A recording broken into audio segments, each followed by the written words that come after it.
Hello everyone, my name is Prashapti and I teach UGC NET Code 55.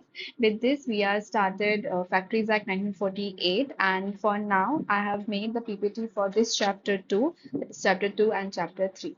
ठीक है अगर अब मैं टॉपिक पे आऊँ ज़्यादा इंट्रोडक्शन ना देते हुए मैं बताती हूँ कि अगर आप फैक्ट्रीज एक्ट पढ़ रहे हो ना तो आप भले ही किसी भी एग्जाम के लिए पढ़ रहे हो उसमें चैप्टर्स भी इंपॉर्टेंट होते हैं ठीक है तो इस एग्जाम में भी चैप्टर्स इंपॉर्टेंट है आप सेक्शंस भी इंपॉर्टेंट है और चैप्टर्स भी इंपॉर्टेंट है ठीक है तो इससे पहले जो हमने पढ़ा उसमें डेफिनेशंस आते हैं तो वो इंपॉर्टेंट नहीं है लेकिन यहाँ से अगर शुरुआत करें चैप्टर 2 और chapter 3 chapter 4 chapter 5 there will be a name for that own chapter तो जैसे इंस्पेक्टिंग स्टाफ है फिर हेल्थ है फिर सेफ्टी आएगा और उसके बाद फिर स्पेशल प्रोविजंस आता है ठीक है उसके बाद में अभी इस वाले में हमें क्या इंपॉर्टेंट है sections most important it's sections इसमें से क्वेश्चंस कौन से आएंगे I will tell you that too मैंने कोई क्वेश्चन इस पर लगाया ही नहीं है क्योंकि ये खुद में ही एक पूरा पीवाईक्यू है दैट इज सेक्शन ठीक है सेक्शन ही खुद में एक पीवाईक्यू है तो इसलिए मैंने कोई क्वेश्चन लगाया नहीं है जो एग्जाम्स में आ चुके हैं लेकिन आई विल टेल यू कि लास्ट ईयर भी एग्जाम में आ चुका है इस साल भी आ चुका है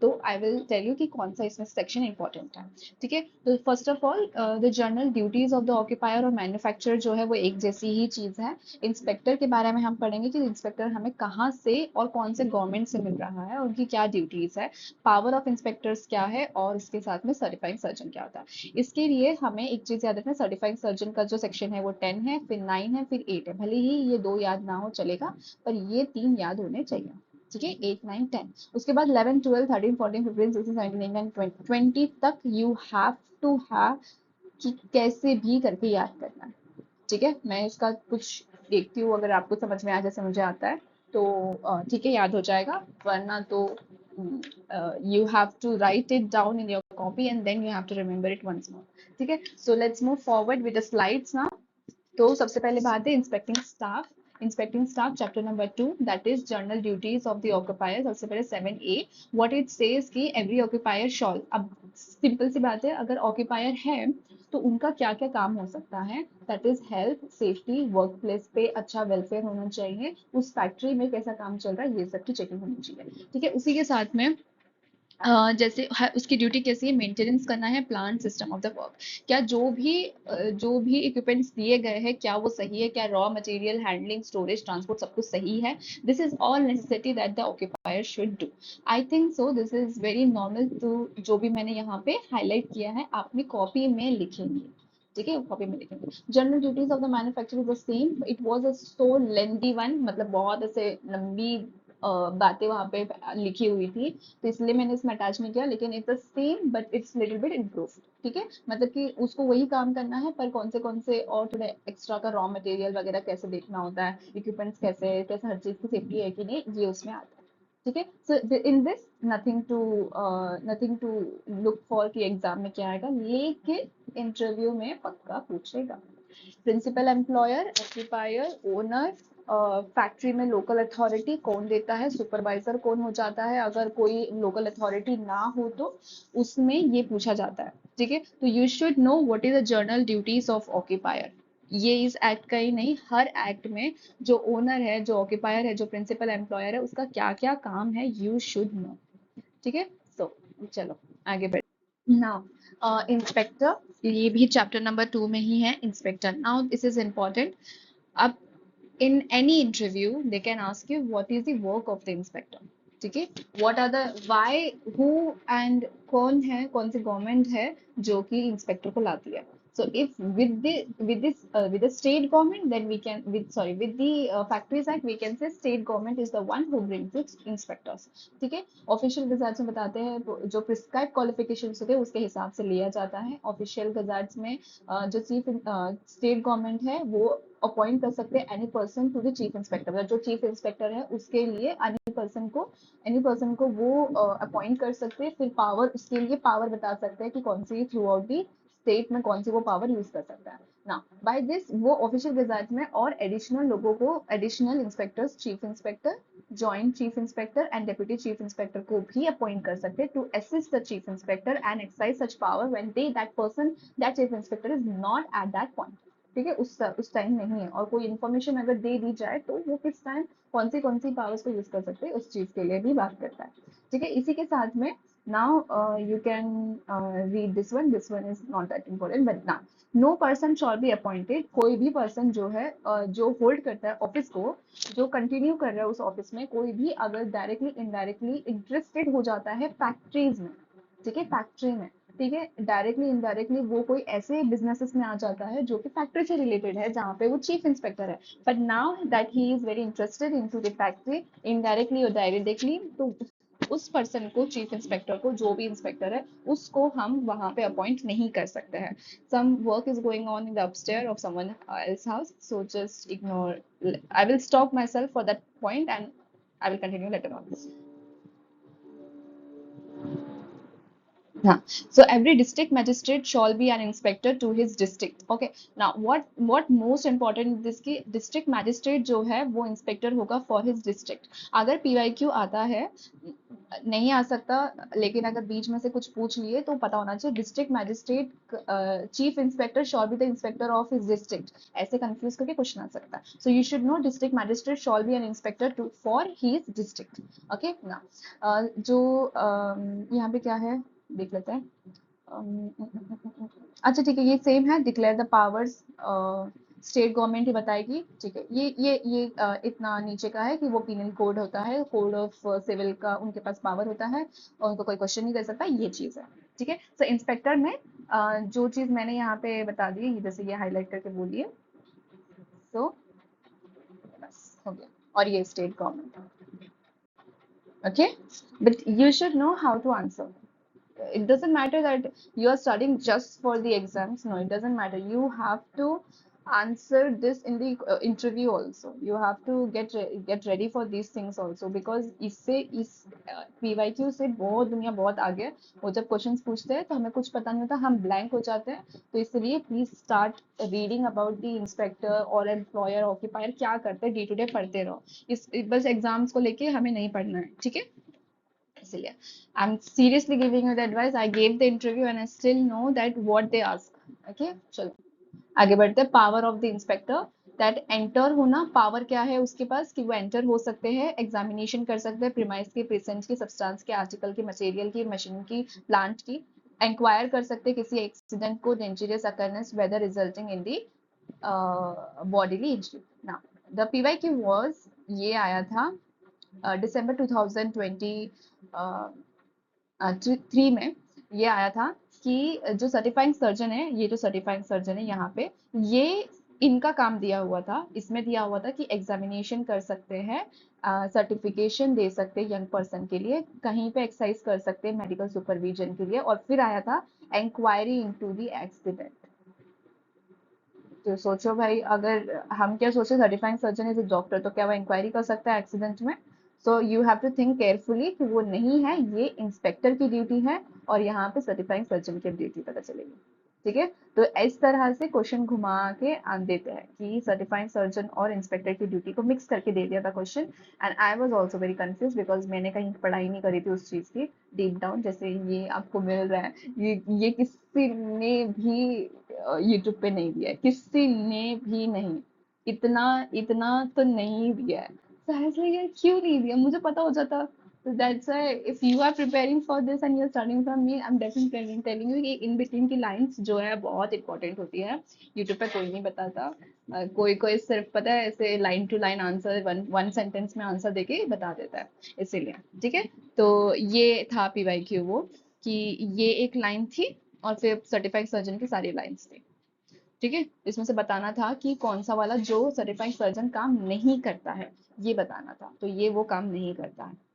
ओके, चलो आगे बढ़ते हैं। अब सर्टिफाइड सर्जन क्या होता है, हाँ सॉरी ये नहीं बताया ना, हाँ, वो सीज कर सकते हैं, टेक कॉपीज कर सकते हैं, रजिस्टर ले सकते हैं, ऑक्यूपायर को बता सकते हैं कि मुझे ये डॉक्यूमेंट चाहिए, और यहाँ पे इस वाले प्लेस को कोई भी डिस्टर्ब नहीं करेगा, ये भी वो दे सकते हैं, क्या बोलते हैं उसको, ऑर्डर दे सकते हैं। ठीक है, चलो आगे बढ़ते हैं। सर्टिफाइंग सर्जन क्या होते हैं, जो कि स्टेट गवर्नमेंट ही लाते हैं।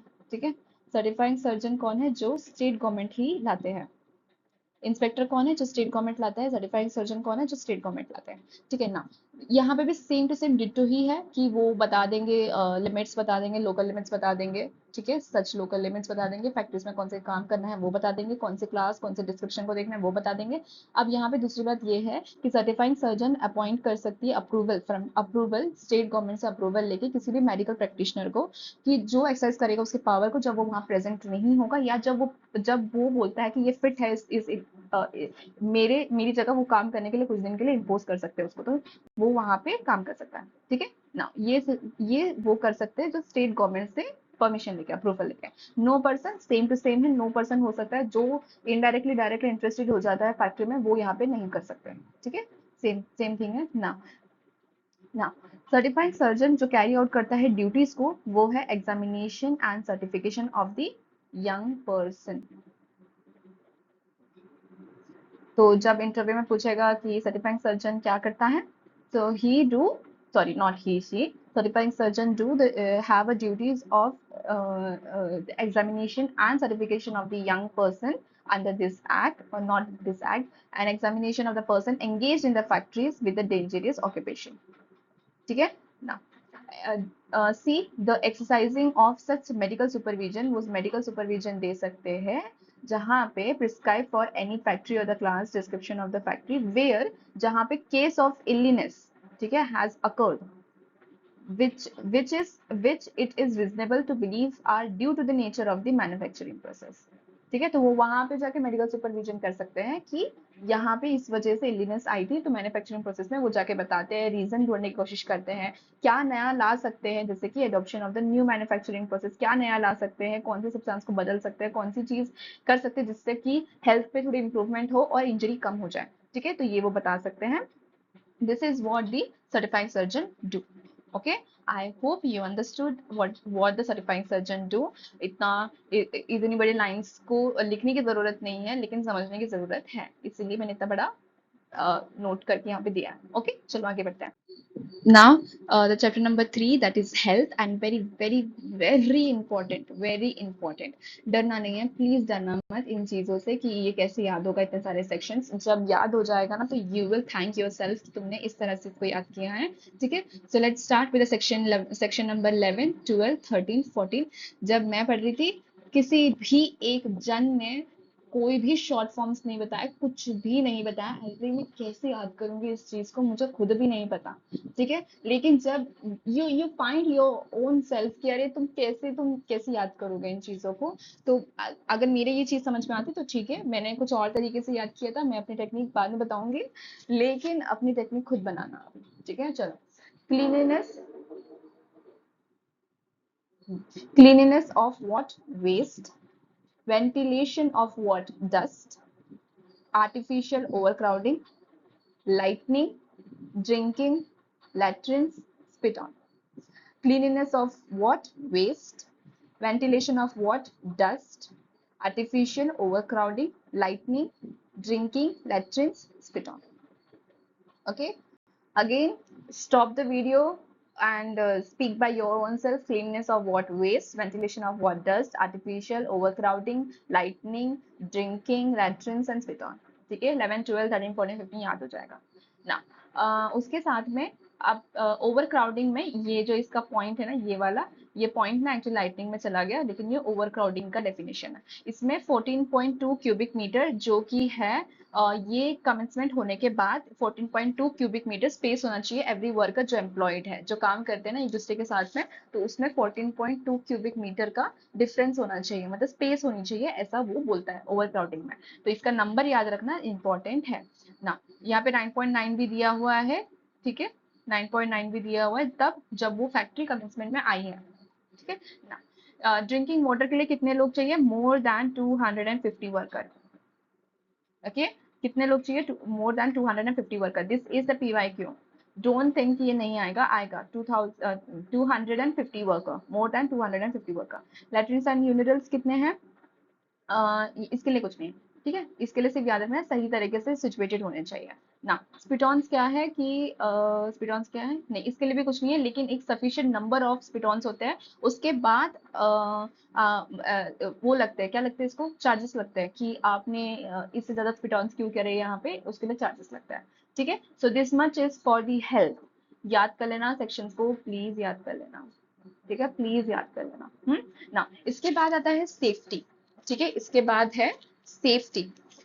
अब सेफ्टी में what you have to remember is starting का 21 23, that is for the young person. मैं यहीं से बता रही हूँ, मैंने लिखा नहीं है क्योंकि सच में टाइम नहीं था, आई एम रियली सॉरी। इस लेकिन कर लूंगी मैं। अब और दूसरी चीज ये है कि 23 हो गया, 26, लेकिन अभी वो हॉइस मॉइस भी पूछ रहा है। ठीक है, तो 21 से लेके 40B तक है, शायद से 40A तक है, जिसमें आता है स्पेशल ऑफिसर, और उसके बाद safety officer, sorry special officer बोल रहे। ठीक है, सेफ्टी ऑफिसर के लिए कितने लोग लगते हैं वो भी उसमें दिया हुआ है एक्ट में, सो वो आप देखना। ठीक है, चलो। वरना मैं वैसे तो मैं लाने वाली हूँ, लेकिन मैं एग्जाम से पहले अभी नहीं ला पाऊंगी। ठीक है, 2 ही दिन बच्चा एग्जाम को, मैं नहीं कर पाऊंगी। ठीक है, तो मैं पहले ही बता देती हूँ। अब उसके बाद और कुछ रह गया है क्या सजेशन देने के लिए? पीवाईक्यू बनाते रहना। ठीक है, अगर आप मुझे बहुत सालों बाद भी देख रहे हो ये वीडियो, तब भी मैं बता रही हूँ पीवाईक्यू बनाते रहो। और भले ही आप किसी भी चीज के लिए प्रिपेयर कर रहे हो, पीवाईक्यू बनाओ। ठीक है, ढूंढो ये क्वेश्चंस कहाँ मिलते हैं करके, मतलब ये क्वेश्चंस कहाँ कहाँ कौन से टाइम पे आए हुए हैं करके, ये क्वेश्चंस। ठीक है, इसके बाद ये क्वेश्चन सिर्फ यूजीसी इन सब के लिए तैयार मत करना, पीएसयूज में भी पूछता है, कोई भी एग्जाम दे रहे हो वहां पे भी पूछता है, जब फैक्ट्रीज एक्ट आ रहा है तो ये तो पक्का पूछता है। ठीक है, और इसी के साथ में और कुछ है, नहीं बस इतना ही है। ठीक है, और कुछ लगेगा तो मैं नेक्स्ट वीडियो में बता दूंगी। Okay, thank you so much, have a very wonderful day, do like it. Okay, like करके ही जाना, मैंने तुम लाइक नहीं करोगे तो देख लेना। चलो, ओके, थैंक यू, बाय।